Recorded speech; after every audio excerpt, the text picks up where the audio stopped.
Hello and welcome everyone to the 2018 Fantasy Footballers League. I'm your host and commissioner, Tyler Harding, back for another great season. Guys, I'm really excited to do this podcast. Going to do it once a week as the season rolls on. We've evolved from stories, trying to stay hip with the kids these days and kind of do what they do.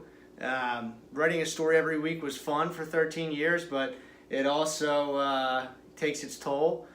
Usually it's a Thursday afternoon and I'm either at work or just got home and I'm trying to squeeze out a story last minute. I got Danielle hollering at me or other obligations, and sometimes I feel like I rush it. So, you think a podcast is going to be quicker, but it actually might take a little bit more time in preparation. But hey, I'm excited. Bear with me. I'm probably going to have 15 times where I stumble and should probably start the video over, but forget about that. I don't have time for that. So listen, I'm going to be doing weekly segments. We're going to have guest stars. We're going to have themes. We're going to do our standard kind of matchup breakdowns that I have been doing typically over the years, but now in this form. It's going to be a great season. But today I am here to talk about FAAB. Now, I know everybody's been used to the waiver system, the traditional waiver system that has been in place in our league and many leagues throughout the fantasy football history here. But hey, change is not always a bad thing. Just like I said, this league, we've evolved from stories to podcasts. Now we've evolved from the standard, this is the way everybody used to do it, to, hey, FAAB, this is the way that fantasy football waiver system should work. So no more waking up 3 o'clock in the morning and having to rush to the waiver wire to try to get that defense. Hey, the number one waiver is a blessing in disguise. You don't want to, a blessing and a curse. You don't always want to have that waiver because, I can't get that defense or that kicker that's hot this week because I need to save it for when Le'Veon Bell goes down. So no more, waiting around with the number one waiver. Pearson told me a story about him and Valone when they were roommates. Both of them are in separate leagues. I think they might have done the same league together. 3 o'clock in the morning, both their alarms go off. They both run to their phone to see who can get a player faster. I mean, that's not the way it's supposed to be, right? So everybody should have a fair shot at any player any time. So the way that FAAB is going to work, it stands for Free Agency Acquisition Budget. Everybody will get allotted $100 at the beginning of the season. The ties, so if everybody bids $0 for one player, will be the reverse order of the standings. So I think ties will be few and far between, but just so you know, that's how it works. The 10th place player would get them over the 7th, 8th, and so on and so forth. I want to just kind of describe how it works. So same as last year, where Tuesday night and going into Wednesday morning kind of waivers process. So they lock 1 o'clock Sunday and they unlock like 3 o'clock in the morning Wednesday morning. Same thing here. They'll process that Wednesday morning, and then players will be, say I bid $9 for Brandon Cooks. No, he won't be on the free agency wire. At least we hope so. Hope not. But I got $9 for Brandon Cooks. No one else bid that high. He becomes on my team. And then all the other players that have just kind of thrown into the pool are still available and will be processed that following night. So you'll put in bids Wednesday morning through Wednesday evening that will be processed Thursday morning. Same thing Friday. So everything's processed Wednesday morning, Thursday morning, Friday morning, Saturday morning, and Sunday morning is the last process day. We'll get to more on that later as what happens if you get into a pickle. But anyway, so everything will be processed every day. So make sure you check the waiver wire to see who was dropped and to put in, for players that you need. Now, a lot of people are saying, I don't know how much to spend. I'm going to run out of money. What happens if I run out of money? I want to kind of relate this to the old waiver system because you can make $0 bids. Now, $0 bids, in my opinion, are very much equivalent or very similar, at least, to free agent pickups because they'll no longer be free agent pickups, obviously. But say it's a Thursday and you're looking at your team and you're like, man, I got Antonio Gates on my team and he's a fringe tight end and I want to go in and pick up Eric Ebron. Well, usually last year you go in, you make the transaction, the guy comes up on your team.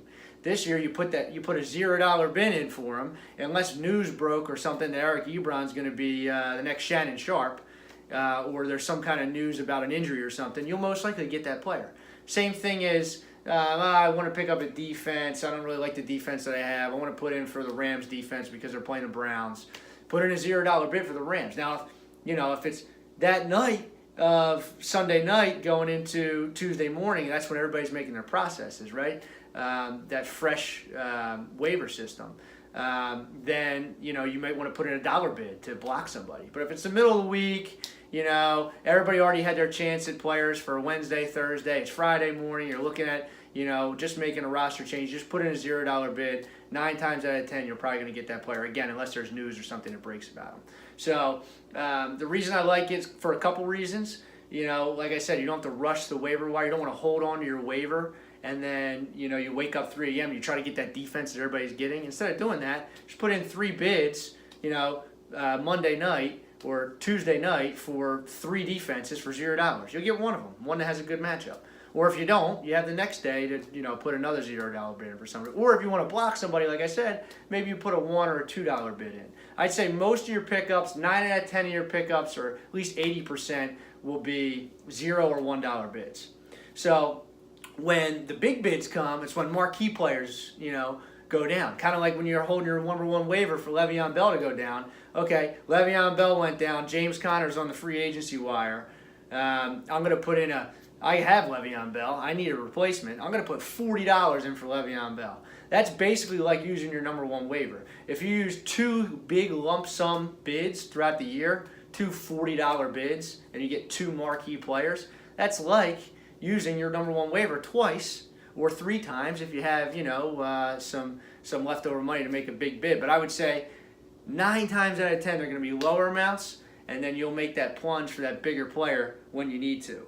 I want to tell you that your money will not reset for the playoffs. That's done strategically. If everybody got $10 in the playoffs, then obviously the reverse order of the standings, everybody would have the same amount. You'd be able to make a $10 bid, and then you'd have the number 1 waiver. Everybody will carry their money into the playoffs. If I have $5 going into the playoffs, and Brett, shocker special, Brett's going to make the playoffs this year, and Brett has $10 going into the playoffs, then it's just like him having the number 1 waiver and me having a number 2 waiver going to the playoffs. He'll get that first player, and I'll get that second player. There's only so many people can drop. It's not like somebody's going to be dropping 5 players on their team to pick up 5 players in the playoffs. I'm sure you have a nice core team, that you're not trying to just shell off and pick up 5 quarterbacks to block your opponent. So that's kind of the way it works. Now, Otley brought up a great point. What happens if, it's week 6, and you got 3 guys on bye, and your other 2 guys are questionable in your lineup, and then Sunday morning rolls around 1 o'clock or 12 o'clock, and you have an inactive? What I'm going to introduce, and another shout out to Brett, he's the one who came up with this name, the Sunday surcharge. If you have 3 players on your roster, say you have 5 wide receivers, 2 are on bye, that leaves you with 3 active wide receivers. 3 active wide receivers in your lineup, 1 gets scratched Sunday morning. I'll let you, for a surcharge, Sunday surcharge, if you don't physically have enough players to fill a starting roster, you may pay $5, and then you will be able to pick up a player Sunday morning. You just have to contact me before 12:45 on Sunday morning, and I will go in and I'll make the pickup for you and deduct $5 from your thing. Now, what will not happen is if you have 5 running backs on your roster and 5 wide receivers on your roster, and somebody in your lineup gets injured, but you have a replacement on your bench that you can plug into the flex spot or plug into the wide receiver spot. You have to use them first. You can't just say, I got to, Chris Ivory, who I had in my flex spot, pulled his hamstring. Now he's not starting, but I have 3 wide receivers I can put in on my bench that are going to play. The only stipulation, if you have a guy that's going, Sunday night that's questionable, just like last year, you got to plan ahead for that. You can't contact me at 7 o'clock on a Sunday night and say, my guy was questionable and I should have had him in. Hey, last year that was the same way, with FAAB or without FAAB. If you got a guy going Sunday night, Monday night, you got to plan ahead. So we'll work out some kinks. I wanted to give everybody kind of a nice preview of how FAAB's going to work. Like I said, you got a budget, spend it accordingly. If you run out of money, who cares? You got $0 bids. You can make as many $0 or $1 bids as you want if you're kind of running low on money. So like I said, I'm not going to hide my strategy. I'm going to use $0 bids to my advantage as much as possible. If I'm trying to pick up a defense or a kicker for the week, I'm not going to put in a $7 bid to make sure I get them. I'm probably going to use a lower amount And then whatever defense I get, I'll play that week. So it's going to be a little bit more strategy involved. First years are going to be some kinks, of course. That's why I'm introducing this Sunday kind of lifeline to give you guys some help just in case you run into a pickle. But look, let's get real. If you got a guy that's questionable on your bench, just like you have for the last 13 years, you're going to have a guy on your bench, that you can back up. And you're going to have Wednesday, Thursday, Friday, Saturday, and Sunday going into Sunday morning to plan accordingly for that. So, like I said, if I'm carrying Leonard Fournette and he's questionable or he misses a team photo, I'm going to have Chris Ivory or whoever the hell the backup is in Jacksonville, TJ Yeldon now, on my bench ready to put in. I think most of us veteran players will do that too. So there's going to be a little bit of a learning curve. Everybody, I want you to keep an open mind. Any questions that you have, anything I can clarify. Looking at my notes, I think I hit everything. But feel free to text me, call me, whatever. Really looking forward to more podcasts this year. It's going to be fun, guys. We'll have some guest stars. We'll have some fun with it as we go. Won't be like the Rich Dot Commissioner show. You don't have to worry about any male nudity or being doused in a beer bong or anything. But it will have some fun. All right, guys. Appreciate your time. Hope you enjoyed this first video. They're only going uphill from here. Stefon Diggs is the GOAT. The commish is out.